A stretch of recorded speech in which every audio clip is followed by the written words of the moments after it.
នេះដែរខ្ញុំបានទៅលេងភ្លេងបងប្អូនចេញទៀតហើយចេញធ្វើដំណើរទៀតហើយទៅខាងភូមិពរូបងប្អូនពរូចិត្តភូមិខ្ញុំដែរទេធ្វើដំណើរប្រហែលជាខ្ទង់ប្រហែលជា5ទៅ6នាទីដល់បងប្អូនបាទទៅយល់ថា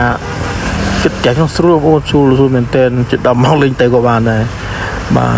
ហើយមកដល់ឃើញខាងឌីកឆាតរៀបចំខាង system ខាង stack ក៏រៀបចំហើយនេះដល់វេលាយប់ល្មមបងប្អូនហើយវេលាយប់នេះវីដេអូខ្ញុំកាត់ទៅបងប្អូនព្រោះពេលវេលាវីដេអូវាខ្លីនេះដល់ចោលបងប្អូនខ្ញុំយកមកវិញហើយយកមកចេញមកវិញ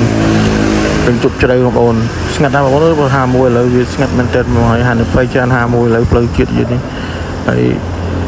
ជិះម៉ូតូទៅស្រីខ្នោដែរអត់ដល់យកឡានទៅតែលើនេះថាចិត្តចេញចូលយកឡានទៅជិះម៉ូតូទៅហើយស្ងាត់ណាស់បងទៅមកមិន10ហ្នឹងកាត់ទៅមកមិន10ស្ងាត់អត់ឈឹងបង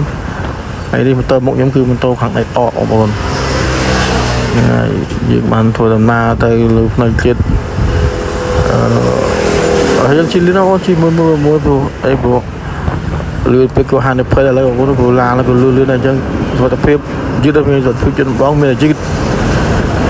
ទេបងប្អូនសុខសប្បាយបាទអញ្ចឹងវីដេអូមានតែប៉ុណ្ណឹងបងប្អូនសូមអរគុណជម្រាបលាបងប្អូន